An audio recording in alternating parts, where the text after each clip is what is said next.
میرے پیارے آقا صلی اللہ تعالی علیہ وسلم کے پیارے دیوانوں، جس آیے کریمہ کی تلاوت کا میں نے شرف حاصل کیا، اس سے متعلق کچھ معروضات پیش کرنے سے پہلے آقا کریم رؤوف الرحیم علیہ التحیۃ والتسلیم کی بارگاہ بے کس پناہ میں جس طریقے سے میں پڑھاؤں، عقیدت و محبت میں ڈوب کر اسی طریقے سے درود و سلام کا نذرانہ پیش کریں۔ الصلاۃ والسلام علیک یا رسول اللہ، الصلاۃ والسلام علیک یا رسول اللہ، الصلاۃ والسلام علیک یا حبیب اللہ، الصلاۃ والسلام علیک یا حبیب اللہ، الصلاۃ والسلام علیک یا نبی اللہ، الصلاۃ والسلام علیک یا نبی اللہ، الصلاۃ والسلام علیک یا نور اللہ، الصلاۃ والسلام علیک یا نور اللہ، وعلی آلک و اصحابک یا حبیب اللہ، وعلی آلک و اصحابک یا حبیب اللہ، صلی اللہ تعالی علیہ وسلم۔ صلی اللہ تعالی علیہ وسلم۔ میرے پیارے آقا صلی اللہ تعالی علیہ وسلم کے پیارے دیوانوں، ان قریب وہ ماہ مبارک جلوہ فگن ہونے والا ہے، جس ماہ مبارک میں رب قدیر جل جلالہ نفل کے ثواب کو بڑھا کر فرض کے برابر کر دیتا ہے، اور فرض کے ثواب کو بڑھا کر 70 فرضوں کے برابر کر دیتا ہے۔ میں دل کی عطا گہرائیوں سے محب گرامی حضرت مولانا رضوان صاحب کو مبارکباد پیش کرتا ہوں، جو اس گاؤں سے تعلق رکھتے ہیں اور علم کے زیور سے آراستہ ہونے کے بعد اپنے ہی علاقے کے اندر ایک دینی ادارے کے اندر خدمت انجام دے کر بہت سارے تشنگان علوم کی پیاس کو بجھاتے ہوئے نظر آ رہے ہیں۔ سبحان اللہ، ماشاءاللہ۔ اللہ رب العزت جل جلالہ یہ ہمارے سادات کرام حضرت علامہ سید مسعود اشرف صاحب قبلہ مدظ اللہ العالی اور مفکر قوم و ملت حضرت علامہ مصباح الدین صاحب اشرفی مدظ اللہ العالی، ان لوگوں کی دعاؤں کے ساتھ ساتھ وہ اپنا سفر جاری رکھیں۔ اللہ رب العزت جل جلالہ ان بزرگوں کی دعاؤں سے مدرسے وارث العلوم کو دین دونی رات چوگنی ترقی عطا فرمائے، آمین آمین۔ میرے پیارے آقا صلی اللہ علیہ وسلم کے پیارے دیوانوں، اس امت کو اللہ نے بہت ساری نعمتیں عطا فرمائیں، بہت ساری نعمتیں ایسی ہیں جو کسی اور امت کو نصیب نہیں ہوئی، صرف امت مصطفیٰ صلی اللہ علیہ وسلم کو نصیب ہوئی۔ لیکن اس امت کا حال یہ ہے کہ جتنی ناقدری یہ امت کر رہی ہے، اتنا کوئی دوسرا کرتا ہوا دکھائی نہیں دیتا۔ اللہ کی نعمتوں کے بارے میں آپ غور کریں کہ اگر اس کی نعمتوں کو ہم شمار کرنا چاہیں تو شمار نہیں کر سکتے، لیکن ان نعمتوں کے اندر اللہ رب العزت جل جلالہ نے اسلام کی شکل میں نعمت عطا فرمائی، قرآن کی شکل میں نعمت عطا فرمائی، رسول گرامی وقار صلی اللہ علیہ وسلم کی ذات کے اعتبار سے ہمیں نعمت عطا فرمائی، شب قدر عطا فرمائی، ایسی بہت ساری نعمتیں اللہ نے ہمیں عطا فرمائیں۔ لیکن آج امت مسلمہ کی سچویشن یہ ہے کہ اللہ کی نعمتوں کے ساتھ جس طریقے سے ناقدری کا مظاہرہ یہ امت کر رہی ہے، کوئی دوسری امت اس طریقے سے ناقدری کرتی ہوئی دکھائی نہیں دیتی۔ آئیے میں سمجھاتا ہوا چلوں، میرے پیارے آقا صلی اللہ تعالی علیہ وسلم کے پیارے دیوانوں، وہ ماہ مبارک جو ان قریب جلوگر ہونے والا ہے، اس ماہ مبارک کی خصوصیات کیا ہیں تو آپ کو جان کر حیرت ہوگی کہ رب قدیر جل جلالہ نے قرآن مقدس کو نازل کرنے کے لیے جس مہینے کا انتخاب فرمایا وہ ماہ رمضان المبارک ہے۔ اسی کے ساتھ ساتھ آپ دیکھیں اس ماہ مبارک میں اللہ رب العزت جل جلالہ شیطان کو قید کر دیتا ہے تاکہ بندے عبادت و ریاضت کے اندر مصروف رہ سکیں۔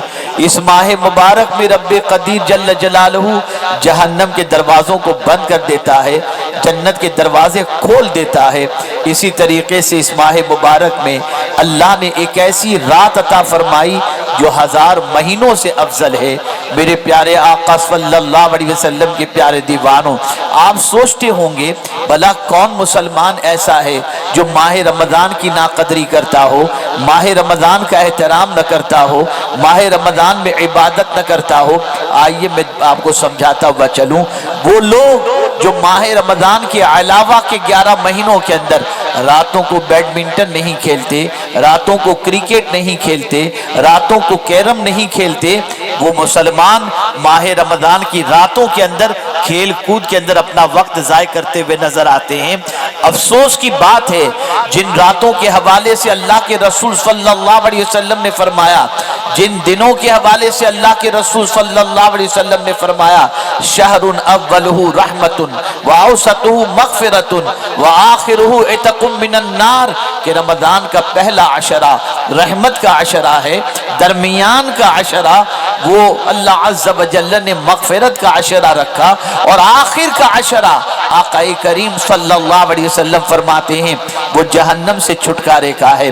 آپ جانتے ہیں بہت سارے تگڑے نوجوان بھی جو ہے وہ روزہ نہیں رکھتے، روزے کو ضائع کر دیتے ہیں، روزہ رکھنے سے گریز کرتے نظر آتے ہیں۔ آپ کو میں بتاؤں، اگر کوئی بندہ جس پر اللہ عز و جل نے روزہ فرض فرمایا ہے وہ جان بوجھ کر کے اگر ایک روزہ قضا کرے، ایک روزہ چھوڑ دے، تو آپ جانتے ہیں پوری زندگی وہ اگر روزہ رکھے تب بھی اس روزے کی برابری نہیں ہو سکتی جو ماہ رمضان کے روزے کی برکت ہے۔ آئیے میں سمجھاتا ہوا چلوں، اللہ عز و جل نے قرآن مقدس میں فرمایا شہر رمضان، قرآن مقدس کے اندر اللہ عز و جل نے صراحت کے ساتھ کسی مہینے کا نام ذکر نہیں فرمایا۔ اگر قرآن میں دیکھیں تو اللہ فرماتا ان عدت الشہور عند اللہ 12 شہرا فی کتاب اللہ یوم خلق السماوات والارض منہا 4 حرم۔ اللہ نے جب سے آسمان و زمین کو پیدا فرمایا تب سے مہینے کے اعتبار سے 12 مہینے ہی اللہ نے مقرر فرمائے، اور ان 12 مہینوں کے اندر اللہ فرماتا ہے فیہا 4 حرم، ان میں 4 حرمت والے مہینے ہیں۔ اب جو 4 حرمت والے مہینے ہیں ان 4 مہینوں کے اندر کیا نہیں کرنا چاہیے؟ تو قرآن کہتا ہے فَلَا تَظْلِمُوا فِيهِنَّ أَنفُسَكُمْ، ان مہینوں میں اپنی جانوں پر ظلم نہ کرنا۔ لیکن جب ہم ان حرمت والے مہینوں کا نام قرآن میں تلاش کرنے کے لیے نکلتے ہیں تو ان حرمت والے مہینوں کا نام بھی ہمیں قرآن میں نہیں ملتا۔ اور ایک چپتی ہوئی بات عرض کر دوں، آج کا 70 سال کا بوڑھا بھی جنوری سے دسمبر تک کے مہینوں کے نام جانتا ہوگا، 3 سال کا بچہ بھی جنوری سے دسمبر تک کے نام کو یاد کر لیا ہوگا، انگریزی مہینوں کے، انگریزی سال کے۔ اور اسی طریقے سے بچیاں اور خواتین کو بھی جنوری سے دسمبر یہ سارے 12 مہینوں کے نام تو معلوم ہوں گے، لیکن یہ کلمہ پڑھنے والا مسلمان اسلامی 12 مہینوں کے نام بھی نہیں جانتا۔ اللہ اکبر۔ اگر میں اس وقت ہماری قوم سے پوچھوں آپ میں سے کتنے لوگ ہیں جو اسلامی 12 مہینوں کے نام بتا سکیں؟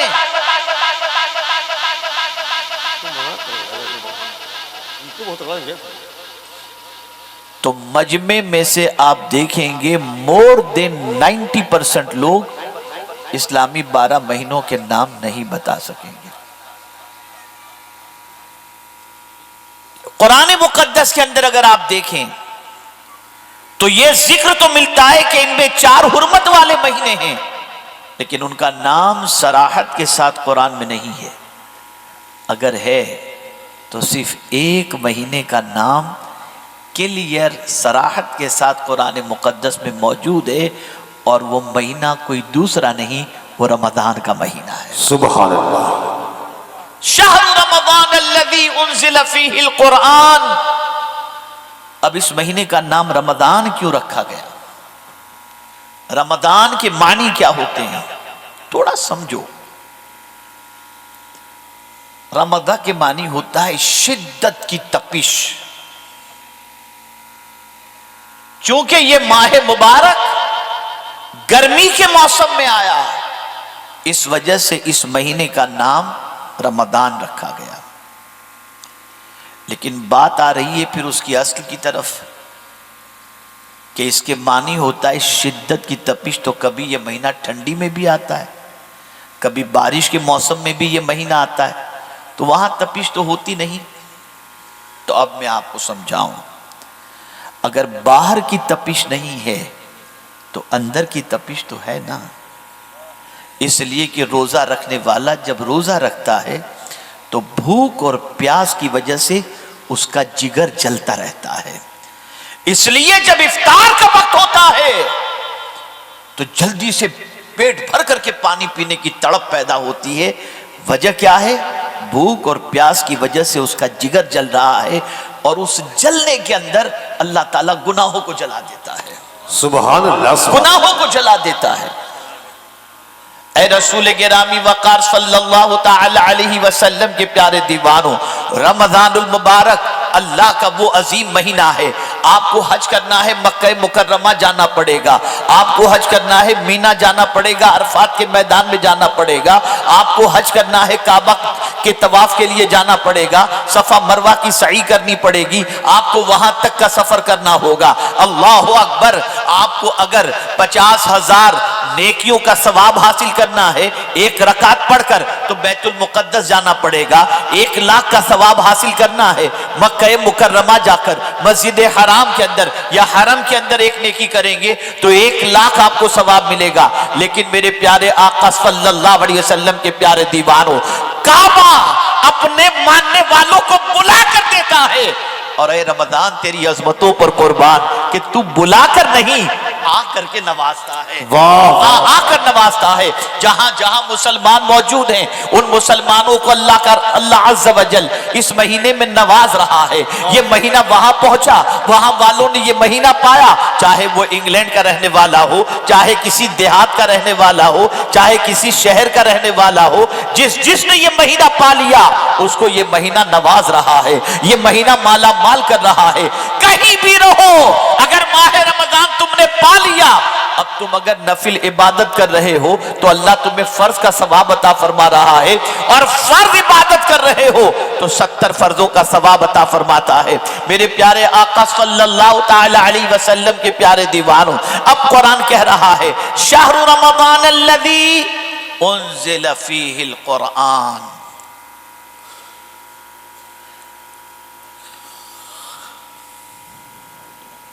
رمضان کا مہینہ، اس میں قرآن نازل کیا گیا۔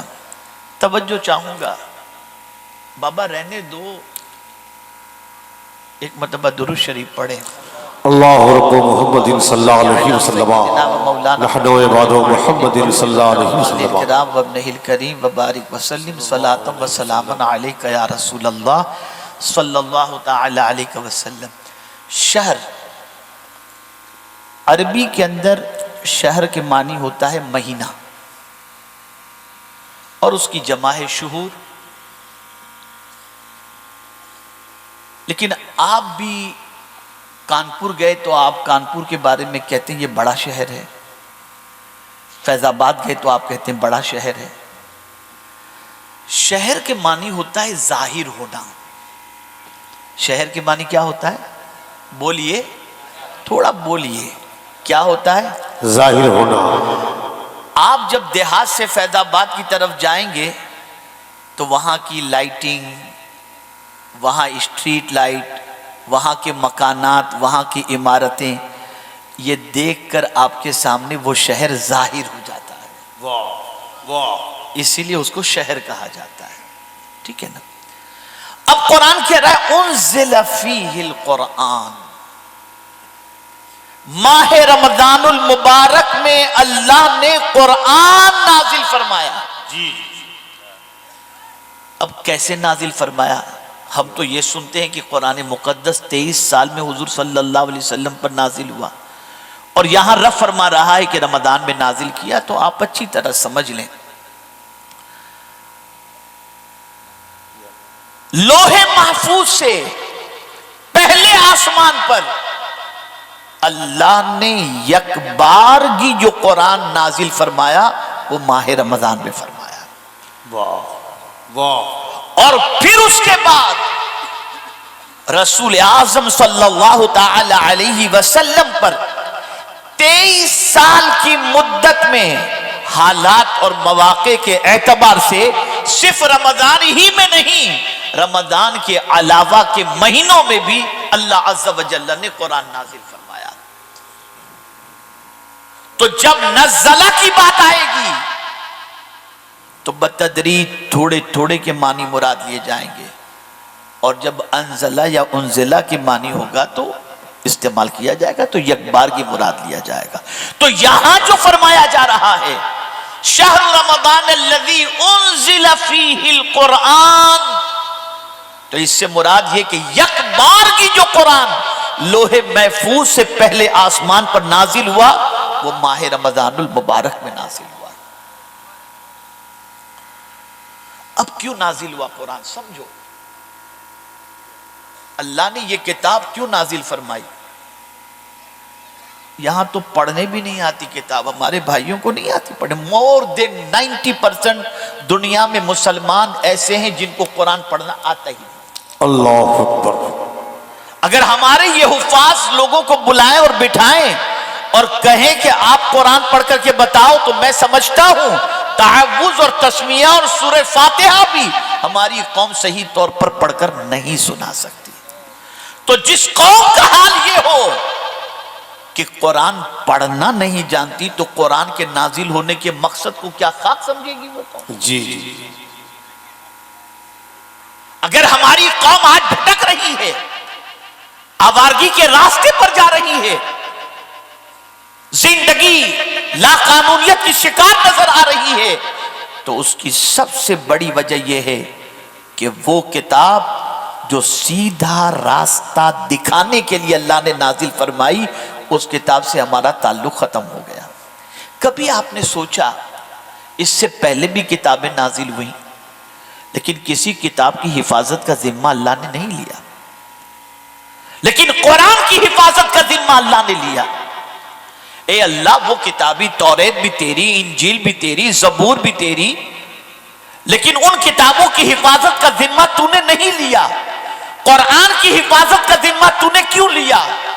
تو میرے پیارے آقا صلی اللہ تعالی علیہ وسلم کے پیارے دیوانوں، رسول گرامی وقار صلی اللہ علیہ وسلم کو تشویش تھی، فکر تھی کہ اللہ اکبر، پہلے جو انبیاء تشریف لائے ان پر جب کتابیں نازل ہوئی تو یا ان کے زمانے میں وہ کتاب بدل دی گئی، یا ان کے وصال فرمانے کے بعد یا آسمان پر اٹھائے جانے کے بعد ان کی کتاب کے اندر تحریف کر دی گئی. آقا کریم صلی اللہ علیہ وسلم کو تشویش تھی کہ کتاب تو ہدایت کا راستہ دکھانے کے لیے ہے، زندگی گزارنے کا دستور عطا کرنے کے لیے ہے. اب میرے بعد تو کوئی نبی آنے والا نہیں، جتنے انبیاء آنے تھے میرے پہلے آ چکے اور ان کی کتابوں میں تبدیلی ہو گئی. اب میں آ چکا ہوں اور میرے پاس اللہ نے کتاب نازل فرمائی. اب میں اس دنیا سے چلا گیا ظاہری طور پر، تو میری کتاب بھی اگر بدل دی جائے یا تحریف کر دی جائے تو پھر میری امت کو راستہ کہاں سے ملے گا؟ میری قوم سیدھے راستے پر کیسے چلے گی؟ اللہ کو اپنے محبوب کی بے قراری پر پیار آ گیا اور فرمایا محبوب غم نہ کرو، انا نحن نزلنا الذکر و انا لہ لحافظون. ہم نے ہی قرآن نازل کیا اور ہم ہی اس کی حفاظت کرنے والے ہیں. سبحان اللہ، ماشاء اللہ. آپ کی حفاظت کا ذمہ اللہ نے لیا. کیوں؟ اس لیے کہ یہ کتاب ہدایت ہے، ہدی للناس، لوگوں کے لیے ہدایت. سبحان اللہ. وہ قوم جس کے پاس اللہ کی کتاب ہو اور وہ قوم کہے کہ ہم کو راستہ نظر نہیں آتا، کیا کریں، تو تمہارے اندھے پن پر مجھے تعجب ہوتا ہے۔ یہی تو کتاب ہے جس کے بارے میں صحابی رسول کہتے ہیں کہ میرے اونٹ کی رسی بھی گم جائے تو میں اسے قرآن سے تلاش کر لیتا ہوں۔ واہ واہ واہ، اور آج ہماری قوم کو کوئی راستہ نہیں دکھا دیتا۔ آج ہماری قوم کے سچویشن یہ ہے کہ بھٹک رہی ہے اور تلاش کر رہی ہے کہ کوئی ایسا راستہ مل جائے جس سے ہم کامیابی کی شاہراہ پر گامزن ہو سکیں۔ تو میں عرض کروں گا اللہ نے راستہ دکھانے ہی کے لیے تو یہ کتاب نازل فرمائی۔ فرمایا ہم نے کیوں کتاب نازل کی؟ ہدی للناس، لوگوں کی ہدایت کے لیے، لوگوں کو راستہ دکھانے کے لیے۔ وَبَيِّنَاتٍ مِّنَ الْهُدَى وَالْفُرْقَانِ، حق اور باطل کے درمیان واضح فرق دکھانے کے لیے یہ کتاب نازل کی گئی۔ یہ کتاب ایسی ہے، میرا جملہ ذہن میں محفوظ رکھیں، سب سے زیادہ انسانوں کی پہچان اگر کرنی ہو تو یہ کتاب تمہیں انسانوں کی ساری کوالٹی بتا دے گی کہ دنیا میں کون سا انسان کیسا ہے۔ میں 2 آیتوں کے ذریعے سمجھا دوں، 2 آیتوں کے ذریعے۔ نماز منافق بھی پڑھتا ہے اور نماز مسلمان بھی پڑھتا ہے۔ آپ کیسے پہچانیں گے کہ منافق کی نماز کون سی ہے اور مسلمان کی نماز کون سی ہے؟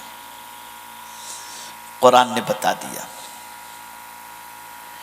اذا قاموا الى الصلاة قاموا کسالى، منافق جب نماز پڑھتا ہے تو مردہ دلی کے ساتھ، سستی کے ساتھ، اس طرح سے پڑھتا ہے جیسے اس کے اوپر نماز بوجھ ہو۔ لیکن مومن کی نماز، قد افلح المؤمنون الذین هم فی صلاتهم خاشعون، واہ واہ، یہ مومن کی نماز بتائی گئی کہ مومن جب نماز پڑھتا ہے تو خشوع و خضوع کے ساتھ نماز پڑھتا ہے، اس کا دل بارگاہ سمدیت میں جھکا ہوتا ہے۔ اسی لیے مولا علی کرم اللہ تعالی وجہہ الکریم فرماتے ہیں کہ اگر تم میرے پیر سے تیر نکالنا چاہتے ہو تو حالت نماز میں نکال لینا، مجھے پتہ نہیں چلے۔ یہ نماز واہ واہ، بڑا دعویٰ ہم کر رہے ہیں، توجہ چاہوں گا، چونکہ قرآن ہدایت کے لیے نازل ہوا نا رمضان المبارک میں، سمجھو تھوڑا سا، بڑا دعویٰ کر رہے ہیں ہم اور کہتے ہیں، قرآن کہتا ہے وَأَنْتُمُ الْأَعْلَوْنَ إِن كُنْتُم مُؤْمِنِينَ، کامیاب غالب تم ہی رہو گے اگر تم کامل مومن ہو تو۔ مولانا ہم کلمہ پڑھتے ہیں، نماز پڑھتے ہیں، روزہ رکھتے ہیں، پھر دنیا کے اندر ذلیل کیوں؟ تو آئیے میں آپ کو سمجھاؤں، قرآن تو کہہ رہا ہے وَأَنْتُمُ الْأَعْلَوْنَ إِن كُنْتُم مُؤْمِنِينَ، لیکن کسی مفتی صاحب سے فتویٰ لینے کی بجائے لو مسائل کے فتاوے، منع نہیں کرتا، اس لیے کہ قرآن نے کہا فَاسْأَلُوا أَهْلَ الذِّكْرِ إِن كُنْتُمْ لَا تَعْلَمُونَ، یہ قرآن کا فیصلہ ہے۔ لیکن ہم قرآن سے پوچھتے ہیں کہ اے قرآن تو بتا کہ مومن کون ہے؟ پھر اپنا ایمان قرآن کو سامنے رکھ کر کے جانچو اور پھر غور کرو، قرآن جیسا مومن دیکھنا چاہتا ہے ویسے مومن ہم ہیں؟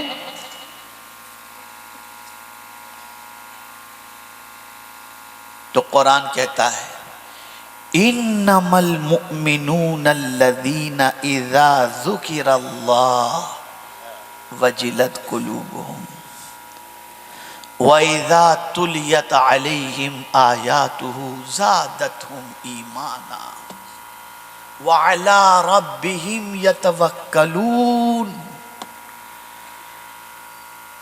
انما حسب کے لیے آتا ہے، قرآن کہتا ہے مومن تو وہی ہے جب اس کے سامنے اللہ ذکر کیا جائے تو اس کا دل کانپنے لگتا ہے، اللہ اللہ اللہ، اس کا دل کانپنے لگتا ہے۔ بعض صوفیاء کرام نے فرمایا جیسے کرنٹ لگ کے آدمی کانپتا ہے، ویسے ہی جب مومن کے سامنے اللہ کا نام لیا جائے تو کپ کپی طاری ہو جاتی ہے.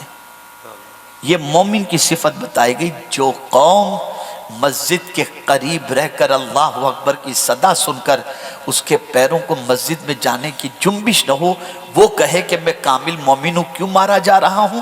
اس قوم کو مرنا نہیں تو اور کیا ہے. حضرت حسن بصری علیہ رحمت و رضوان جب نماز کا وقت ہوتا اور مسجد کے لیے جب نکلتے تو آپ کا چہرہ زرد ہو جاتا، ڈر جاتے، گھبرا جاتے. لوگ کہتے کہ حضرت کیا بات ہے، اذان کی آواز سنتے ہیں اور مسجد کی طرف جب جانے کا وقت آتا ہے تو آپ کے چہرے کا رنگ اس طریقے سے زرد ہو جاتا ہے. تو جواب میں فرماتے تمہیں نہیں معلوم کس کے دربار میں کھڑا ہونے جا رہا ہوں. اللہ اکبر، اللہ کس کے دربار میں. آج سارے دھندے کی باتیں مسجد میں ہوتی ہیں. اعلیٰ حضرت عظیم البرکت امام عشق و محبت سے کسی نے پوچھا کہ مسجد میں دنیاوی باتیں اگر کوئی کرے تو اس کا گناہ کیا ہے؟ تو اعلیٰ حضرت عظیم البرکت امام عشق و محبت نے فرمایا کتنا گناہ ہے یہ سوال مت کرو، بلکہ سنو، جو شخص مسجد میں دنیاوی باتیں کرتا ہے وہ قبر میں اپنے لیے آگ کا انتظام کرتا ہے. اللہ اللہ کا نام سن کر کے کپ کپی طاری نہیں ہوتی، پولیس کا نام سن کر کپ کپی طاری ہوتی ہے. انکم ٹیکس کے آفیسر کا نام سن کر کپ کپی طاری ہوتی ہے. اللہ کا نام سن کر کوئی کپ کپی طاری نہیں ہوتی. میں آپ سے پوچھنا چاہتا ہوں، کبھی اللہ کی ذات کے بارے میں آپ نے جاننے کی کوشش کی؟ چھپ چھپ کے گناہ کرتے ہو، کہیں جا کر گناہ کرتے ہو، شہر میں کہیں جا کر، کہیں کسی علاقے میں کہ کوئی نہیں دیکھ رہا. قرآن کہہ رہا ہے ان اللہ لا یخفی علیہ شیء فی الارض ولا فی السماء. بے شک زمین اور آسمان کوئی چیز اس کے درمیان ایسی نہیں جو اللہ سے چھپی ہوئی ہو. کہاں جا کے گناہ کرو گے؟ جب کسی بندے کے دل کے اندر یہ تصور قائم ہو جاتا ہے تو پھر اس کی پوزیشن یہ ہوتی ہے کہ زمین کا کوئی چپا اسے ایسا نظر نہیں آتا جہاں پر وہ اپنے دامن کو گناہوں سے آلودہ کر سکے. ماہ رمضان اسی تصور کو زندہ کرنے کے لیے آتا ہے. واہ واہ واہ، ماہ رمضان رب سے تعلق کو مضبوط کرنے کے لیے آتا ہے. بے شک ماہ رمضان اللہ کا ڈر دل میں پیدا کرنے کے لیے آتا ہے.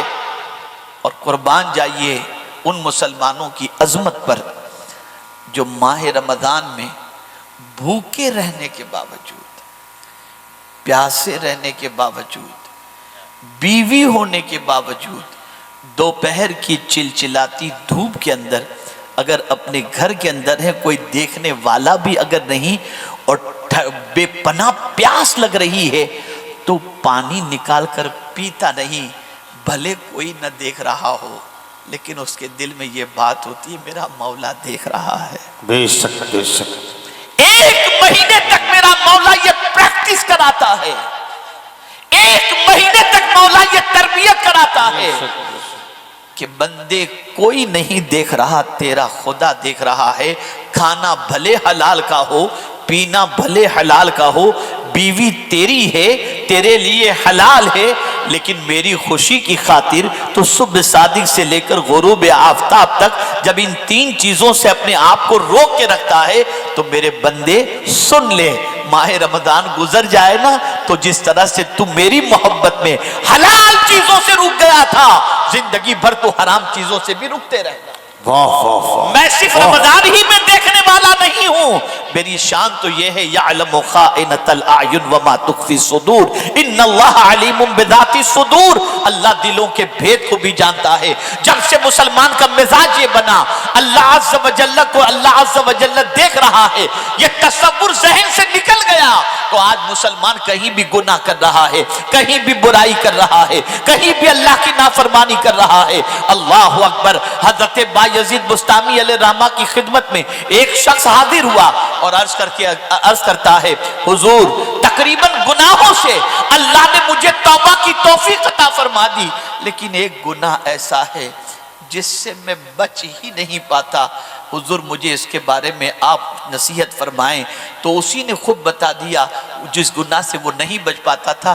اس نے کہا حضرت میں اپنی نگاہوں کی حفاظت نہیں کر پاتا، میں نکلتا ہوں کوئی عورت نکلتی ہے تو میں دیکھتا ہوں، حرام چیزوں کو دیکھ لیتا ہوں، میں اپنی نگاہوں کے تقدس کو پامال کر دیتا ہوں، حضرت میری نگاہ خطا کھا جاتی ہے، میں اپنی نگاہوں کو بچا نہیں پاتا۔ قربان جائیے حضرت بایزید بسطامی علیہ الرحمہ کے جواب پر اللہ والوں کا یہی حال ہوتا ہے۔ ارشاد فرماتے ہیں بیٹے ایک نسخہ میں دیتا ہوں، یہ نسخہ لے کر کے جاؤ اور 15 دن کے بعد آ کر مجھے بتانا اس نسخے سے فائدہ ہوا یا نہیں۔ اور وہ نسخہ یہ ہے، جب تیرا نفس اور شیطان تجھے حرام چیزوں کو دیکھنے کا حکم دے، اس لیے کہ ان النفس لامارۃ بالسوء،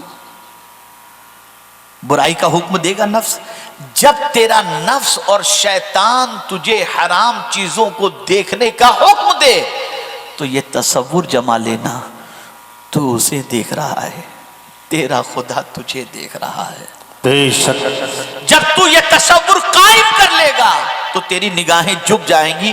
15 روز کے بعد جب وہ حاضر ہوا، آپ جانتے ہیں حضرت بایزید بسطامی علیہ الرحمہ سے عرض کرتا ہے حضور اللہ کا شکر ہے کہ اب میری نگاہیں خطا نہیں کھاتی، اب نگاہ جھکائے جھکائے چلتا رہتا ہوں۔ اے رسول اعظم صلی اللہ علیہ وسلم کے دیوانوں، قرآن مقدس کا مطالعہ کرو، احادیث رسول صلی اللہ علیہ وسلم کا مطالعہ کرو تو آپ کو پتہ چلے گا کہ میرے پیارے آقا صلی اللہ علیہ وسلم کے پیارے دیوانوں، اللہ کی قدرت کی شان کیا ہے، اللہ کا علم کیسا ہے، اللہ کہاں کہاں دیکھتا ہے۔ پروردگار جل جلالہ علیم بذات صدور ہے۔ آئیے میں آپ کو بتاؤں، بات نگاہ کی آ گئی تو ابھی سفر کے اندر میں ایک واقعہ پڑھ رہا تھا، عیون الحکایات میں سے حضرت عیسیٰ علیہ السلام کے دور پاک کے اندر قحط پڑا، اور قحط پڑنے کی وجہ سے لوگ پریشان ہو کر بارگاہ عیسیٰ روح اللہ میں حاضر ہوتے ہیں اور عرض کرتے ہیں حضور دعا فرما دیں تاکہ قحط دور ہو جائے اور باران رحمت نازل ہو۔ حضرت عیسیٰ علیہ السلام نے ہاتھ جیسے ہی اٹھائے، غیب سے آواز آتی ہے عیسیٰ قوم کے اندر گنہگاروں کی بڑی تعداد ہے، جب تک کہ یہ گنہگار تمہارے مجمع میں سے چھٹیں گے نہیں اس وقت تک بارش نہیں ہوگی۔ آپ نے اعلان کر دیا سارے گنہگار نکل جائیں، جن جن سے بھی گناہ ہوا کوئی یہاں نہ رہے، سب نکل جاؤ، کوئی بھی باقی نہ رہے۔ اللہ اکبر، جن سے بھی گناہ ہوا ہو سب چلے جائیں۔ سب چلے گئے لیکن ایک بندہ رکا رہا جس کی ایک آنکھ نہیں تھی، ایک بندہ رکا رہا جس کی ایک آنکھ نہیں تھی۔ اس بندے سے حضرت عیسیٰ علیہ السلام نے فرمایا کیا تجھ سے کوئی گناہ نہیں ہوا؟ کہا کیا بتاؤں، یہ جو میری ایک آنکھ نہیں ہے نا حضرت، اس کی وجہ ہے، وجہ یہ ہے کہ ایک مرتبہ ایک عورت کے پیر پر میری نگاہ یہ والی پڑ گئی تھی، جیسے ہی پڑی تو میں نے کہا اب اس آنکھ کو رکھ کے کیا کروں، اللہ اکبر، اب اس آنکھ کو رکھ کر کے کیا کروں۔ میں نے اسی وقت یہ آنکھ نکال کر پھینک دی، اور میں نے یہ سوچا اگر دوسری بھی خطا کھاتی تو دوسری کو بھی نکال کر پھینک دیتا۔ اور میں الحمدللہ یقین کے ساتھ کہتا ہوں اللہ نے اپنے فضل سے مجھے گناہوں سے بچا کے رکھا ہے۔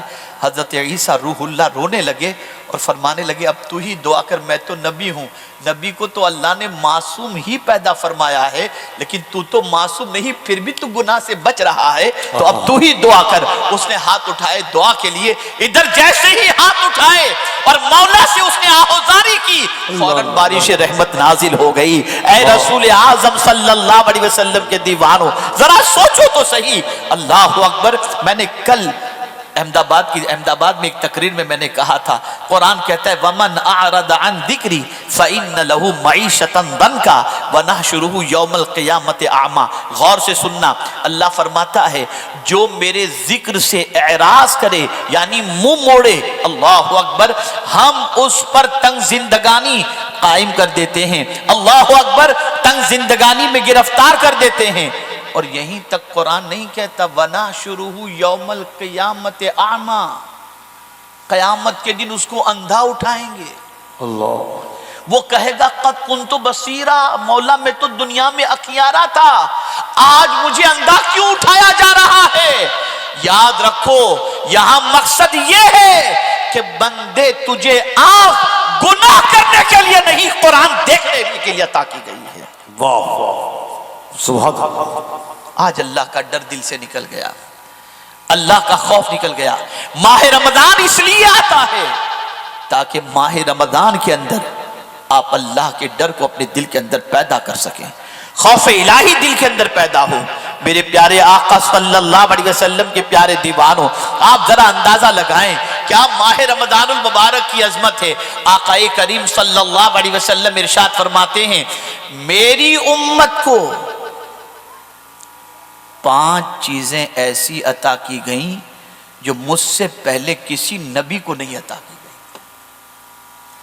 5 چیزیں۔ پہلی چیز ماہ رمضان سے متعلق، آقا کریم صلی اللہ علیہ وسلم ارشاد فرماتے ہیں جب ماہ رمضان کی پہلی رات ہوتی ہے تو اللہ اپنے بندوں پر نظر رحمت فرماتا ہے، اور حضور فرماتے ہیں اللہ جس پر نظر رحمت فرما دے اس کو عذاب نہیں دیتا۔ سبحان اللہ، سبحان یہ صرف اسی امت کے لیے حضور فرماتے ہیں، اس کی نظر رحمت۔ سب کی نظر میں آنے کی فکر ہے، اس کی نظر میں بھی تو آنے کی فکر کرو۔ اللہ، واہ واہ،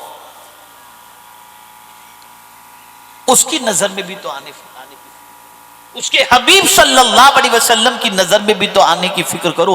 حضور کی نظر کا عالم یہ ہے کہ قرآن کہتا ہے لا یا ایھا الذین آمنوا لا تقولوا راعنا وقولوا انظرنا، حضور ہم پر نظر کرم فرمائیں۔ تو میرے امام پکار اٹھتے ہیں جس طرف اٹھ گئی دم میں دم آ گیا، اس نگاہ عنایت پہ لاکھوں سلام۔ سبحان اللہ، سبحان اللہ۔ اے رسول اعظم صلی اللہ علیہ وسلم کے دیوانوں، کبھی حضور کی نظر میں آنے کی کوشش کی ہم نے؟ کبھی ہم نے کوشش کی؟ اللہ اکبر۔ میرے پیارے آقا صلی اللہ علیہ وسلم کے پیارے دیوانوں، خواجہ ابو الحسن خرقانی رحمت اللہ تعالی علیہ درس دے رہے تھے، محفل میں لوگ بیٹھے تھے، صحابہ کا تذکرہ چھڑ گیا، ایک طالب علم سے نہ رہا گیا، برجستہ اس نے کہا صحابہ کتنے خوش نصیب تھے کہ صبح اٹھتے تھے تو حضور کے رخ زیبا کو دیکھتے، سونے سے پہلے حضور کے رخ زیبا کو دیکھتے۔ ہم کتنے کم نصیب ہیں کہ آقا کریم صلی اللہ علیہ وسلم کا دیدار نصیب نہیں ہوا۔ اور پھر صحابی جس نے حضور کی صحبت پائی، کتنے خوش نصیب تھے کہ ان کو حضور صلی اللہ علیہ وسلم کی صحبت نصیب ہوئی۔ تو جانتے ہیں خواجہ ابو الحسن خرقانی رحمت اللہ تعالی علیہ نے کیا فرمایا؟ بیٹے کیا تو چاہتا ہے کہ تیرا وقت بھی حضور کے ساتھ گزرے؟ کیا تو چاہتا ہے کہ تیرا وقت بھی حضور کے ساتھ گزرے؟ تو اس نے کہا کہ وہ سرکار کے وصال کو تو زمانہ گزر چکا، حضور کے ساتھ وقت میں کیسے گزار سکتا ہوں؟ جواب سنیے، فرمایا ابھی بھی گزار سکتا ہے، ابھی بھی گزار سکتا ہے۔ کہا حضور کیسے؟ ارشاد فرمایا سن، جو دن بھی تیرا گناہ صغیرہ سے بچ کر کے گزر جائے، سمجھ لینا وہ دن تیرا محمد عربی کے ساتھ گزر چکا ہے۔ سبحان اللہ، آپ اندازہ لگائیں۔ واہ واہ، اے رسول گرامی وقار صلی اللہ تعالی علیہ وسلم کے دیوانوں، ان لوگوں کا حال یہی وجہ ہے کہ ہمیں اپنے پیر کے نیچے کی زمین نظر نہیں آتی اور انہیں لوہے محفوظ پر لکھی ہوئی تقدیر نظر آ جاتی۔ سبحان اللہ، بے شک بے شک۔ ہم اپنے بچے کو لات مار کر کے اٹھائیں تو بچہ اٹھنے کو تیار نہیں، آنکھ دکھائیں تو وہ سامنے آنکھ دکھائے۔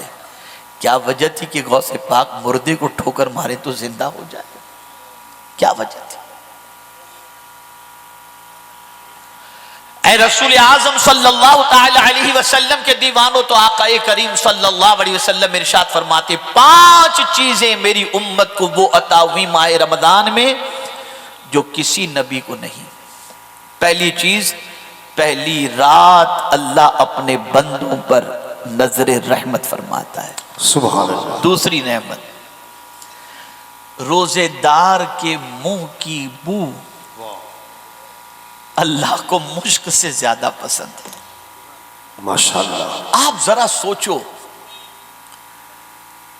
جو آدمی روزے دار ہوتا ہے اس روزے دار کے منہ سے بھوک اور پیاس کی وجہ سے بو آتی۔ میں بڑی پتے کی بات بتاؤں، بہت سارے کاروباری حضرات بھی یہاں پر ہوں گے، اور میں نے بھی اپنی زندگی کا ایک بڑا وقت تجارت کے اندر گزارا ہے، تو میں بھی جانتا ہوں سیزن کا جب ٹائم ہوتا ہے، توجہ چاہوں گا، سیزن کا جب ٹائم ہوتا ہے، مثال کے طور پر عید کا سیزن یا غیر مسلموں کے تیوہار کا سیزن، اور آپ ریڈی میڈ کا کاروبار کرتے ہیں، چپل کا کاروبار کرتے ہیں، تو سیزن کے ٹائم پر آپ کو کھانے کا وقت نہیں ملتا۔ صبح سے آپ کاروبار کے اندر لگے ہوئے، کسٹمر کی بھیڑ بھاڑ ہے، بھوکے پیاسے رہ کر وڑا پاؤں کھا کے چائے پی کر کے اپنا وقت گزارتے ہیں، لیکن شام جب ہوتی ہے نا تو گھر پہنچتے ہیں تو پہلی فکر ہوتی ہے جلدی سے غسل کر لیں، چہرے کی حالت تو دیکھو کتنی کالا کالا چہرہ ہو گیا، چہرہ اتر گیا ہے۔ بھوکے پیاسے غیر رمضان کے اندر آپ تجارت کرو تو چہرے کا رنگ اڑ جاتا ہے، لیکن ماہ رمضان کے روزے کے اندر روزے سے رہتے ہوئے آپ تجارت کرو تو چہرے کا رنگ اڑتا نہیں، نورانیت نظر آتی ہے، بے شک، بھولا سبحان پن نظر آتا سبحان ہے، اللہ۔ پتا چلا اللہ کی عبادت سے چہرے کو نور میں میسر ہوا کرتا ہے۔ واہ واہ۔ اے رسول اعظم صلی اللہ علیہ وسلم کے دیوانوں، دنیا اگر تمہارے منہ سے آنے والی بو سے نفرت کرتی ہو تو دنیا بھلے کرے، لیکن میرے آقا فرماتے صلی اللہ علیہ وسلم کہ روزے دار کے منہ کی بو اللہ کو مشک سے زیادہ پسند ہے۔ سبحان اللہ، سبحان اللہ۔ تیسری چیز، ماشاءاللہ۔ روزے دار کے لیے فرشتے صبح و شام مغفرت کی دعا کرتے ہیں، فرشتے مغفرت کی دعا کرتے ہیں۔ اب میں آپ سے سوال پوچھنا چاہتا ہوں، یہ ہمارے مشائخ جلوہ گر ہیں، یہ ہمارے علامہ رضوان صاحب جلوہ گر ہیں، اور ہمارے حبیبی صاحب مدد اللہ العالی جلوہ گر ہیں، اور علماء جلوہ گر ہیں، آپ جاتے ہیں حضرت دعا کرا دیں، دعا کر دیں، میرا یہ مسئلہ ہے، میرا یہ مسئلہ ہے، میرا یہ مسئلہ ہے۔ کیوں جاتے ہیں ان کے پاس؟ تو آپ کے نزدیک آپ گنہگار ہیں، یہ نیکوکار ہیں، لیکن پھر بھی ان کو معصوم تو نہیں کہہ سکتے، لیکن آپ کا وجدان کہتا ہے یہ دعا کریں گے تو میرا کام بن جائے گا۔ آپ ذرا سوچو، فرشتوں سے تو گناہ ہوتا ہی نہیں ہے، جب وہ کسی کے لیے مغفرت کی دعا کریں تو اللہ معاف نہیں فرمائے گا؟ تو کس کے لیے فرشتے دعا کرتے ہیں؟ تو آقا کریم صلی اللہ علیہ وسلم ارشاد فرماتے ہیں روزے دار کے لیے صبح و شام فرشتے مغفرت کی دعا کیا کرتے ہیں۔ سبحان اللہ، ماشاءاللہ۔ اے رسول گرامی وقار صلی اللہ تعالی علیہ وسلم کے پیارے دیوانوں، اسی کے ساتھ ساتھ اللہ عز و جل ماہ رمضان المبارک کے اندر روزہ رکھنے والوں کو آخری جو رات ہوتی ہے اس رات جہنم سے نجات کا پروانہ عطا فرما دیتا ہے۔ تو کسی صحابی نے سن کر کے عرض کیا یا رسول اللہ صلی اللہ تعالی علیہ وسلم، کیا اس سے مراد شب قدر ہے؟ تو میرے آقا صلی اللہ علیہ وسلم نے فرمایا یہ بتاؤ کہ مزدور اگر پوری مزدوری کرے تو اس مزدور جو ہے اگر پورے مہینے مزدوری کرے تو پھر انعام دینا چاہیے نا۔ مراد یہی ہے کہ اس کی مزدوری جو ہے وہ آخری رات ختم ہو جاتی ہے، جب 29 یا 30 روزے مکمل ہو جاتے ہیں اس کی مزدوری، اس کی ڈیوٹی ختم ہو گئی، تو اب اس رات جو عید کی رات ہوتی ہے اللہ جہنم سے آزادی کا پروانہ عطا فرما دے۔ سبحان اللہ، سبحان اللہ، ماشاءاللہ۔ آپ ذرا سوچو، یہ ماہ رمضان کے روزے جو ہیں نا یہ منفی عبادت ہے، توجہ چاہوں گا اس پر، یہ منفی عبادت کرنا نہیں ہے، نہیں کرنا، کبھی کبھی جو ہے کرنے سے زیادہ نہ کرنے میں ثواب ہے. جی جی کرنے سے زیادہ نہ کرنے میں ثواب. میں آپ کو مثال کے ذریعے سمجھاؤں. روزہ کیا ہے؟ صبح صادق سے لے کر غروب آفتاب تک عبادت کی نیت سے، کھانے پینے اور عمل زوجیت سے بچنے کا نام روزہ ہے. صبح صادق سے لے کر غروب آفتاب تک بنیت عبادت، یہ ہوا روزہ. تو کرنا نہیں ہے، بچنا ہے. بھئی صوم جو ہے نا، ہم کہتے ہیں روزہ، ہمارے علماء میری غلطی ہوگی تو اصلاح فرمائیں گے، صوم کا معنی روزہ بنتا ہی نہیں ہے. یہ روزے کو روزہ اس لیے کہتے ہیں کہ دن میں رکھا جاتا ہے نا روز، اس لیے اس کو روزہ کہتے ہیں، ورنہ صوم اور صیام کا معنی تو الگ ہے. صوم کی معنی ہوتا ہے رکنا، امساک. یہ روزہ کہاں سے آ گیا؟ لیکن چونکہ یہ دن کا عمل ہے نا، دن میں ہوتا ہے، اس لیے اس کو روزہ کہتے ہیں. اور اگر یہ نہیں تو پھر میں سوال پوچھتا ہوں، سرکار صلی اللہ علیہ وسلم کے روزوں کے بارے میں آپ کیا کہیں گے؟ جو صوم وصال، آج تک کوئی اس کو روزہ نہیں کہتا، صوم وصال ہی کہتے ہیں، اس لیے کہ رات کو بھی حضور روزے مطلب جو کچھ نہیں کھاتے جی مسلسل روزے سے، تو اس کو صوم وصال کہا جاتا ہے. تو صوم کی معنی ہوتا ہے رکنا. اور پھر ایک اور چیز بتاؤں، جتنا انسان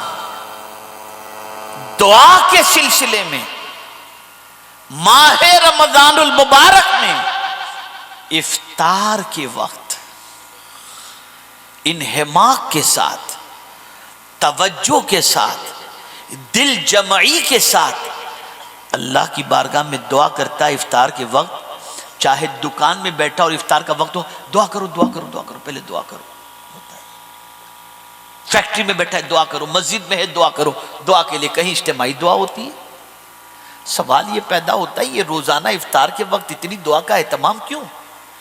کیا حضور صلی اللہ علیہ وسلم نے صرف افطار کے وقت کی دعا کی قبولیت کے بارے میں فرمایا ہے؟ اور بھی تو مقامات ہیں جس کے بارے میں حضور نے فرمایا ہے. ہر فرض نماز کے بعد دعا کرو، اللہ قبول فرماتا ہے. رات کے آخری پہر میں دعا کرو، اللہ قبول فرماتا ہے. 5 راتوں میں اللہ دعاؤں کو قبول فرماتا ہے. لیکن وہ انہماک جو افطار کے وقت مجھے نظر آتا ہے، وہ نظر نہیں آتا باقی وقت کے اندر. وجہ کیا ہے؟ وجہ کیا ہے؟ وجہ سب سے بڑی یہ ہے، کانفیڈنس، یقین. ایک بندے کو پورا یقین ہے کہ میں صبح صادق سے لے کر غروب آفتاب تک ایک قطرہ بھی میں نے حلق کے نیچے نہیں اتارا، میں نے کچھ کھایا نہیں، میں اپنی بیوی سے قربت میں نے حاصل نہیں کی. اسے پورا یقین ہوتا ہے کہ میں نے پوری ڈیوٹی دیانت داری کے ساتھ بجائی ہے. اس لیے وہ جب دعا کرنے کے لیے بیٹھتا ہے تو اسے یقین ہوتا ہے جو مانگوں گا میرا مولا مجھے عطا فرما دے. سبحان اللہ ماشاءاللہ. یہ کانفیڈنس دوسری عبادت میں نہیں ہے. نماز میں تو ادھر ادھر آدمی دیکھتا رہتا ہے. کبھی کبھی تو لوگ گھڑی کو دیکھتے ہیں کتنے بجے دیکھتے ہو. اور صوفیاء کرام فرماتے ہیں جب کوئی نماز میں ادھر ادھر دیکھتا ہے نا تو اللہ فرماتا ہے میرے بندے مجھ سے بھی بہتر کوئی ہے جسے تو دیکھ رہا ہے. ہے کوئی مجھ سے بہتر جسے تو دیکھ رہا ہے؟ تو میرے پیارے آقا صلی اللہ تعالی علیہ وسلم کے پیارے دیوانوں، ماہ رمضان المبارک کے اندر آقا کریم صلی اللہ علیہ وسلم نے بڑی پیاری بات فرمائی. بخاری شریف کی حدیث ہے، من قام رمضان ایمانا و احتسابا غفر له ما تقدم من ذنبہ. جس نے ماہ رمضان میں قیام کیا ایمان کے ساتھ اور احتساب کے ساتھ، اللہ اس کے پچھلے گناہوں کو معاف فرما دیتا ہے. اور اسی طریقے سے روزے کے بارے میں فرمایا، من صام رمضان ایمانا و احتسابا غفر له ما تقدم من ذنبہ. میرے پیارے آقا صلی اللہ تعالی علیہ وسلم کے پیارے دیوانوں، اب آئیے گفتگو کو سمیٹتے ہوئے میں بات آگے بڑھاؤں. سن لو، ماہ رمضان المبارک میں ٹائم پاس کرنے کے لیے نہ کرکٹ کھیلنا، نہ گیم کھیلنا، نہ گناہ کرنا، اس لیے کہ یاد رکھو جو شخص ماہ رمضان المبارک کا احترام نہیں کرتا اس کی سزائیں بڑی سخت ہیں۔ کل انشاءاللہ اس پر میری گفتگو ہوگی، آپ یوٹیوب پر سن سکیں گے۔ میرے پیارے آقا صلی اللہ علیہ وسلم کے پیارے دیوانوں، اور جو ماہ رمضان المبارک کا احترام کرتا ہے اس پر اللہ کتنا کرم فرماتا ہے جانتے ہیں؟ ایک مجوسی تھا اور وہ مجوسی دن کے اجالے میں اپنے بیٹے کو راستے میں کھاتے دیکھا، ماہ رمضان میں اپنے بیٹے کو تماچا رسید کیا، اور مجوسی نے کہا تجھے معلوم نہیں کہ یہ مسلمانوں کا رمضان کا مہینہ ہے، تو اس میں کھانا کھا رہا ہے؟ بولے ابا آپ بھی تو کھاتے ہیں۔ تو بچے کو باپ نے جواب میں کہا بیٹا میں جو ہے مارکیٹ میں اور بازار میں نہیں کھاتا، میں گھر کے اندر جا کر کے کھاتا ہوں، اس لیے کہ مسلمانوں کا مقدس مہینہ ہے، اس کا ہمیں احترام کرنا چاہیے، اس لیے آج کے بعد تجھے باہر راستے پہ کھاتا نہ دیکھوں۔ مجوسی ہے، اس نے اپنے بچے کو یہ کہا اور بچے کو اس غلطی پر تماچا مارا۔ جانتے ہیں مرنے کے بعد اسے کسی نے دیکھا کہ وہ جنت میں ٹہل رہا ہے۔ اللہ اکبر! مجوسی سے پوچھا گیا کہ تو مجوسی تھا، جنت میں کیسے پہنچ گیا؟ اس نے کہا سنو، رمضان المبارک کے احترام کی دعوت دینے کی وجہ سے اللہ مرنے سے پہلے مجھے ایمان کی دولت عطا فرما دیا، اور اسی ایمان کی دولت کی بنیاد پر اللہ نے مجھے جنت عطا فرما دی۔ سن لو، وہ لوگ جو رمضان المبارک میں کھاتے ہیں، پیتے ہیں، اچھے خاصے مشتنڈے ہونے کے بعد وہ اپنے لیے آخرت کی تباہی کا انتظام کر رہے ہیں۔ ماہ رمضان کا احترام کرو، اور ماہ رمضان میں کثرت سے قرآن شریف کی تلاوت کرو۔ ماہ رمضان میں گناہوں سے بچو، اس کریم کی کرم نوازی پر تو قربان جائیے۔ ماہ رمضان میں تم سو نہ، تب بھی تمہارے نامہ اعمال میں عبادت کا ثواب لکھا جاتا ہے۔ سبحان اللہ، سوئے ہو پھر بھی عبادت کا ثواب۔ اتنا مقدس مہینہ ان قریب آنے والا ہے، اللہ ہم سب کو نصیب فرمائے۔ آقا کریم صلی اللہ علیہ وسلم ماہ رجب سے ماہ رمضان کے استقبال کی تیاری کرتے اور دعا کرتے اللہم بارک لنا فی رجب و شعبان وبلغنا رمضان۔ میرے پیارے آقا صلی اللہ علیہ وسلم کے پیارے دیوانوں، یہاں سے یہ بات سمجھ میں آئی کہ عبادت کے لیے لمبی عمر کی دعا کرنا یہ بھی مصطفیٰ پیارے کی سنت مبارکہ ہے۔ یہ اس دعا سے یہ بات سمجھ میں آئی، اے رسول اعظم صلی اللہ علیہ وسلم کے دیوانوں، ماہ رمضان کا احترام کرو۔ ماہ رمضان میں اپنے اوقات، آقا کریم صلی اللہ علیہ وسلم فرماتے ہیں ماہ رمضان میں 4 چیزوں کی کثرت کرو۔ بس یہ آخری بات، ماہ رمضان میں رسول اعظم صلی اللہ علیہ وسلم فرماتے ہیں 4 چیزوں کی کثرت کرو۔ 2 چیزیں ایسی ہیں جس سے تم اپنے رب کو راضی کر سکتے ہو، اور 2 چیزیں ایسی ہیں جس سے تم بے نیاز نہیں ہو سکتے، بے نیاز نہیں ہو سکتے۔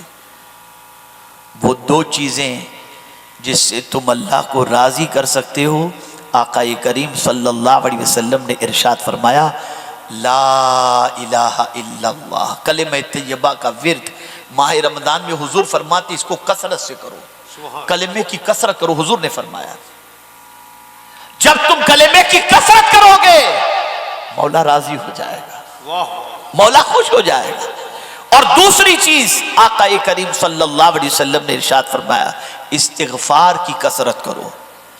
ماہ رمضان میں خوب معافی مانگو، خوب استغفار کی کثرت کرو۔ آقا کریم صلی اللہ علیہ وسلم فرماتے یہ 2 چیزیں اللہ کو راضی کرنے والی ہیں، اور 2 چیزوں سے آدمی بے نیاز نہیں۔ وہ 2 چیزیں کون سی ہیں؟ تو حضور صلی اللہ علیہ وسلم نے فرمایا پہلی چیز ماہ رمضان میں اللہ سے جنت کا سوال کرو۔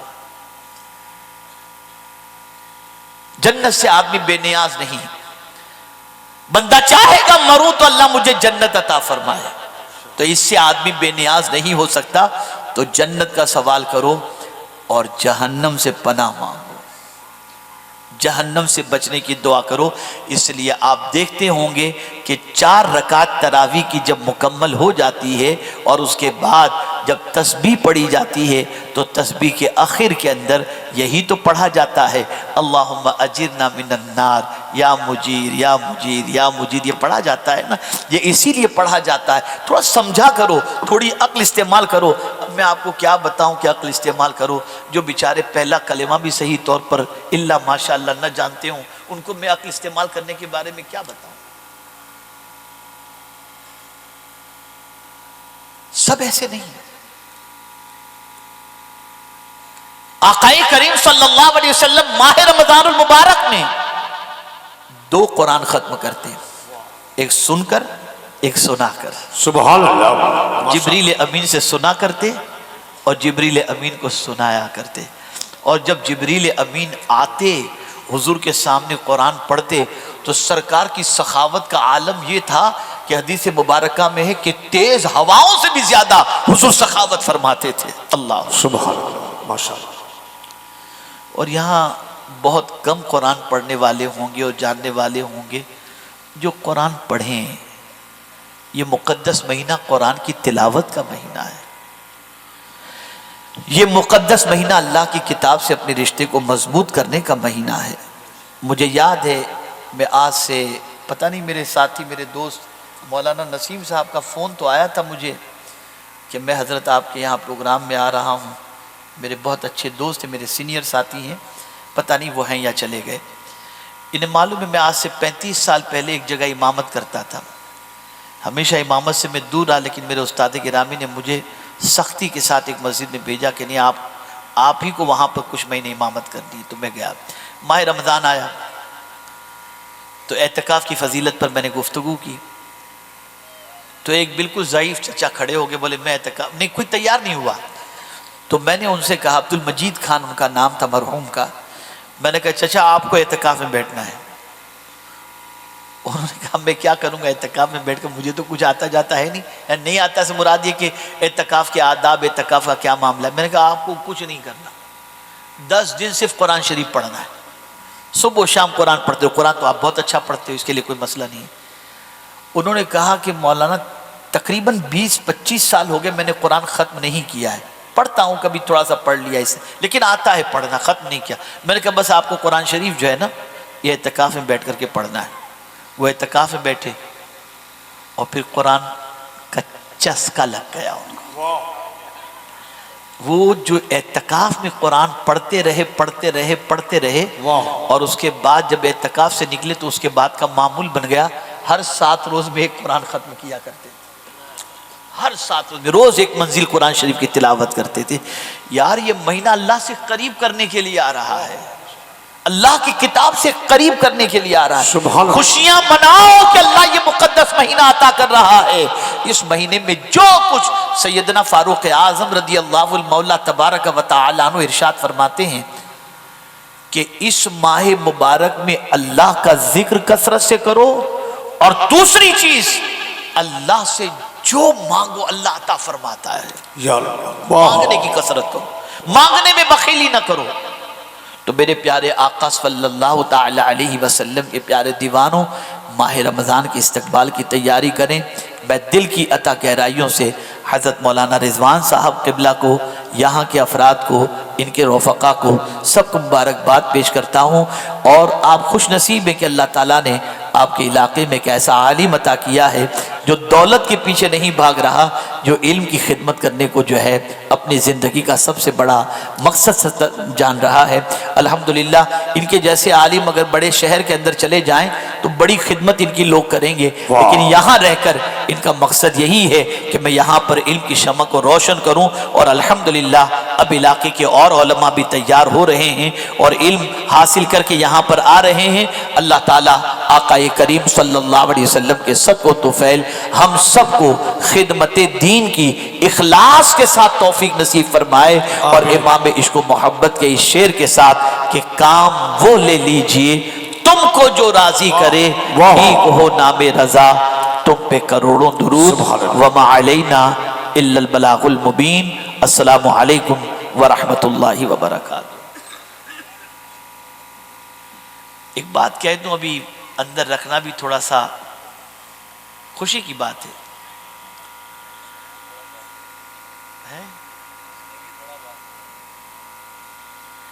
مجھے جو بتایا گیا تھا کہ یہاں کا جلسہ جو ہے زیادہ سے زیادہ 12:30 سے 1 تک چلتا ہے، تو میں نے جب دیکھا تو میں نے سوچا کہ اب 1 گھنٹہ تو ہو گیا کم و بیش۔ اتفاق سے آج 17 تاریخ، کون سی تاریخ ہے؟ 17 تاریخ ہے۔ جب ہمارے حضرت مولانا رضوان صاحب قبلہ جو ہے اسے پاس نامہ پڑھے تو مجھے ہنسی آ رہی تھی۔ تو آپ سوچتے ہوں گے ہنسی کی؟ اتفاق سے انگریزی مہینے کے اعتبار سے آج ہی میرا یوم پیدائش ہے۔ واہ واہ واہ۔ اچھا، مجھے خود کو بھی نہیں معلوم تھا کہ آج میرا یوم پیدائش ہے۔ کل رات 12 بجے سے جو میسیجز اور جو ساری چیزیں آ رہی ہیں میں تھک گیا، مطلب پڑھ کر کے۔ تو جب مولانا اعلان کر رہے تو میں دیکھ رہا تھا کہ 12 تو نہیں بج گئے ورنہ 18 لگ جائے گی۔ تو ان کا سارا سپاس نامہ ختم ہوا 17 کے اندر ہی اندر۔ خیر، دعا کریں اللہ تعالیٰ اپنے اور اپنے حبیب صلی اللہ علیہ وسلم کی اطاعت اور خوشی والی لمبی عمر عطا فرمائے۔ آمین۔ مولانا چاہ رہے ہیں کہ کچھ بات اور میں عرض کر دوں تو میں ایک حدیث اور سنا دیتا ہوں۔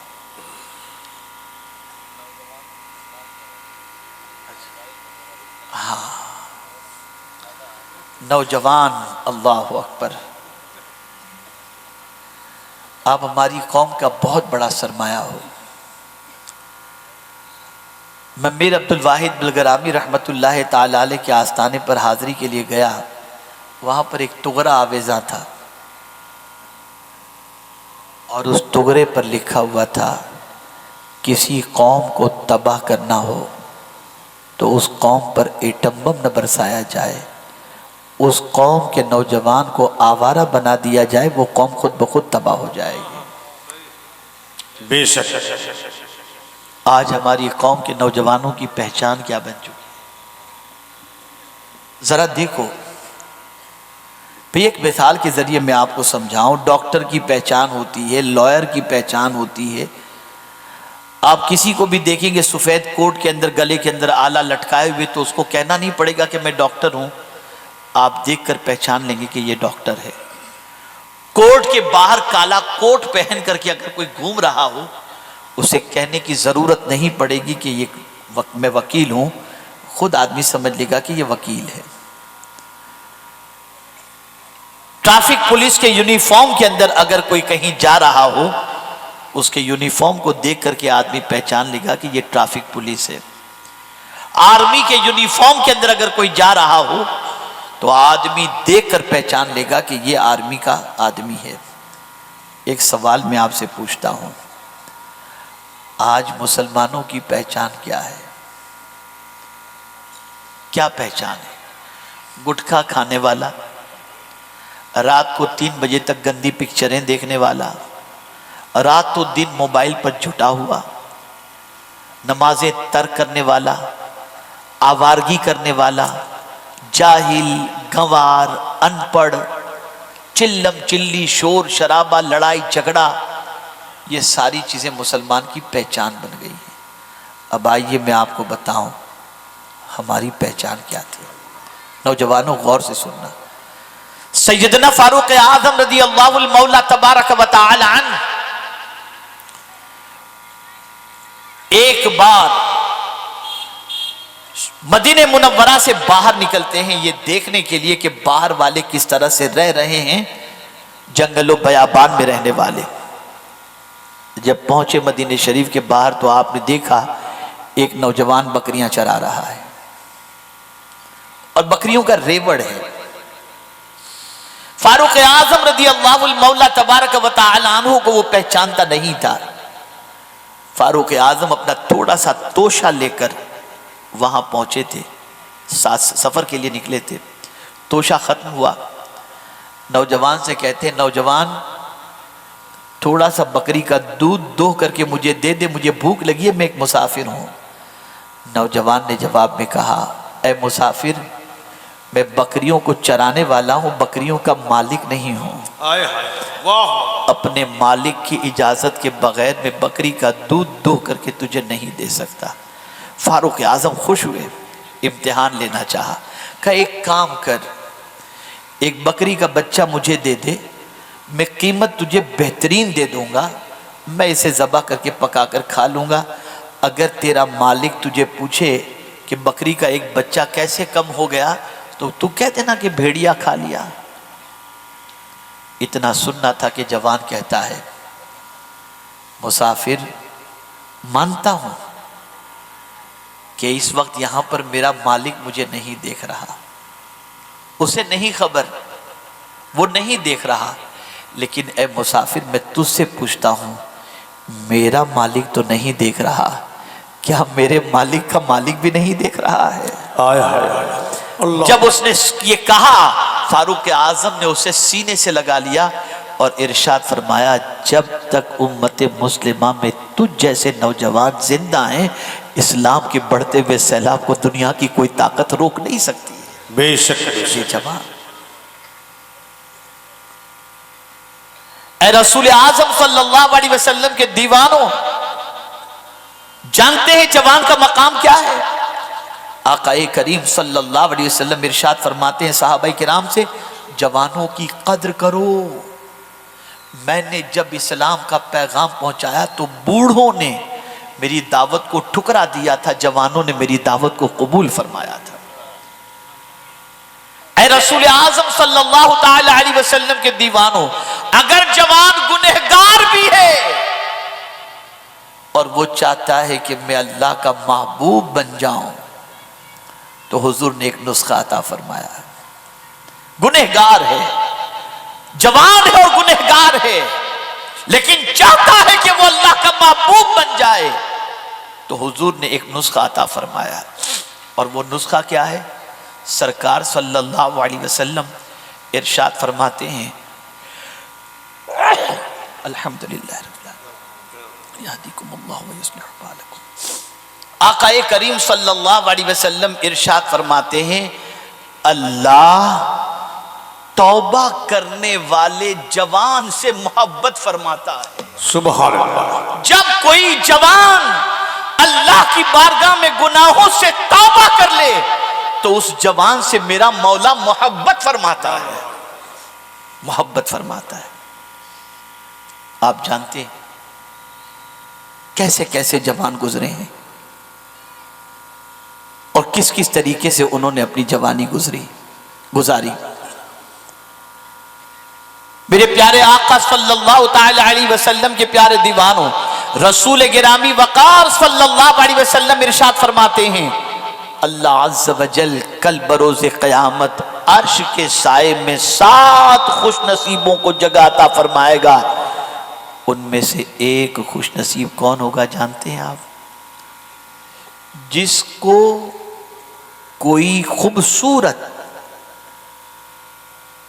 عورت گناہ کی دعوت دے، کسی جوان کو کوئی خوبصورت عورت گناہ کی دعوت دے اور وہ جوان کہے انی اخاف اللہ، میں اللہ سے ڈرنے والا ہوں، میرے آقا فرماتے ہیں اس گناہ سے بچنے والے اور اللہ سے ڈرنے والے بندے کو اللہ کل بروز قیامت عرش کے سائے میں جگہ عطا فرمائے۔ سبحان اللہ۔ رسول اعظم صلی اللہ علیہ وسلم ارشاد فرماتے ہیں جس نے اپنی جوانی اللہ کی عبادت میں گزاری اللہ اسے بھی کل بروز قیامت عرش کے سائے میں جگہ عطا فرمائے گا۔ میں اپنے نوجوانوں سے پوچھنا چاہتا ہوں، آپ اپنا پاسورڈ بھلے چھپا کے رکھیں، آپ رات کے اندھیرے میں چاہے کچھ بھی دیکھتے ہوں، سب سے چھپ سکتے ہیں، اللہ سے نہیں چھپ سکتے، اللہ سے نہیں چھپ سکتے۔ قرآن کہتا ہے ان ربک لبالمرصاد، اگر مرصاد کا معنی میں اپنے انداز میں کم علمی کے باوجود تھوڑا سا سمجھانے کے لیے عرض کروں تو یوں سمجھو جیسے کسی پر آپ دیکھتے ہو کہ نا ہائی وے کے اوپر کیمرے لگے رہتے ہیں، 60 کی اسپیڈ سے جہاں آگے بڑے پٹک سے کیمرہ کیچ کر لیتا ہے، کیمرے گھات لگا کر بیٹھنا، تو اللہ برابر گھات لگا کر بیٹھا ہے، دیکھ رہا ہے، بیٹھا دیکھ رہا ہے. ان ربک لبالمرصاد، بے شک تمہارا رب دیکھ رہا ہے. اب میں آپ سے پوچھنا چاہتا ہوں، آپ پولیس کے کیمرے سے، پولیس کو رشوت دے کر، کیسے بھی کر کے آپ بچ سکتے ہیں، اللہ کی پکڑ سے کون بچائے گا؟ جی ان بطش ربک لشدید، بے شک تیرے رب کی پکڑ سخت ہے. کتنی سخت ہے؟ 40 سیکنڈ کے اندر ترکی کے شہروں کو ملبے کے ڈھیر میں تبدیل کر دیا. اللہ اللہ اللہ. یہ قدرت کی طاقت ہے.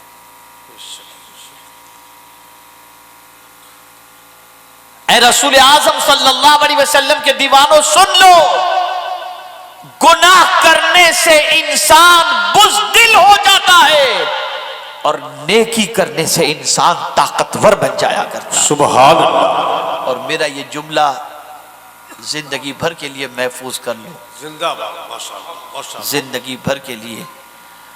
گناہ کرنے والا سب سے پہلے خود کی نظر سے گرتا ہے، پھر خدا کی نظر سے گرتا ہے. اللہ اکبر اللہ اکبر اللہ. ہزار دنیا کے سامنے ہم پارسا بن کر کے گھوم رہے ہوں، لیکن اگر ہمارا دامن گناہوں سے آلودہ ہے نا تو رات کو چین کی نیند نہیں آئے گی. ضمیر اندر سے کہے گا کیوں منافقت کر رہے ہو. اگر کوئی نوجوان بیوی کو دھوکہ دے رہا ہے، کوئی عورت اپنے شوہر کو دھوکہ دے رہی ہے، چین کی نیند سو نہیں سکے گی، چین کی زندگی نہیں سو سکے گی. گناہ میں لذت تو ہے، عزت نہیں ہے. لذت تو ہے، عزت نہیں. گناہ انسان کو کمزور کر دیتا ہے، گناہ انسان کو بزدل کر دیتا ہے، گناہ انسان کو رسوا کر دیتا ہے، گناہ انسان کو خود کی نظر سے گرا دیتا ہے. اے رسول اعظم صلی اللہ تعالی علیہ وسلم کے دیوانوں، اس لیے قرآن نے کہا، اللہ اکبر، ان تجتنبوا کبائر ما تنہون عنہ نکفر عنکم سیئاتکم وندخلکم مدخلا کریما. اگر تم کبیرہ گناہوں سے بچو تو اللہ اس بچنے کو ہی تمہارے چھوٹے گناہوں کا کفارہ بنا دے گا. اور اللہ فرماتا ہے ہم تم کو عزت والے گھر میں داخل کریں گے. سبحان اللہ. اور وہ عزت والا گھر ہے جنت. واہ واہ. تو میں نوجوانوں سے گزارش کرتا ہوں، بس ایک بات عرض کر دوں، شاید نوجوان کی سمجھ میں آ جائے. میرے ایک دوست ہیں، اللہ نے بہت نوازا ہے ان کو. ان کا بیٹا تھوڑا سا جوان آؤٹ آف ٹریک ہونے لگا تو مجھ سے کہا یار اس کو آپ سمجھاؤ تھوڑا سا، وہ آپ سمجھائیں گے تو شاید بات سمجھ میں آ جائے.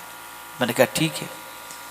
میں کوشش کرتا رہا اپنے اعتبار سے، بڑی محنت، جتنی محنت مجھ سے ہو سکی میں نے کی. ایک دن میرے دوست نے مجھ سے کہا، جس کی سفید ریش ہے، ضعیف ہو چکے ہیں وہ، انہوں نے مجھ سے کہا کہ یار حضرت اب جو ہے نا میرے بیٹے کو کچھ کہنا نہیں. آپ جوانوں غور سے سننا، آپ میرے بیٹے کو اب کچھ کہنا نہیں آپ. میں نے کہا یار لگتا ہے سدھر گیا آپ کا بیٹا. کہا نہیں، لیکن اب کہنا مت کچھ بھی. وہ لوگ جو جوانی کو دیوانی سمجھ کر بہت سارے پاپ کر بیٹھتے ہیں نا، وہ سمجھیں. میں نے کہا کیوں آپ منع کر رہے ہو؟ بولے حضرت معاملہ ایسا ہوا کہ ایک دن میں غصے میں تھا اور ڈانٹتے ہوئے میرے بچے سے کہا یہ جو تو کرتا ہے تجھے اچھا لگتا ہے؟ بیٹا یہ سب مت کر، زندگی برباد ہوگی. تو پلٹ کر میرے بیٹے نے مجھ سے کہا ابا جب آپ ہماری عمر کے تھے تو کیا کرتے تھے؟ جوانی میں کیے ہوئے گناہ بڑھاپے میں بیٹے کے ذریعے تانے کی شکل میں سننے کو ملتے ہیں.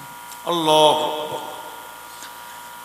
آج اگر مستی کر لیا آپ نے اور کل اپنے بچے کو آپ بے راہ روی کا شکار دیکھ کر اسے ٹوکیں گے تو بچہ آپ کی جوانی کی کتاب آپ کے سامنے کھول کر کے رکھ دے گا.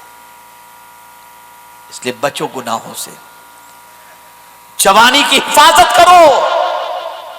آج ہمارے دین کو، ہمارے مسلک کو، ہمارے فرقے کو جوانوں کی ضرورت ہے.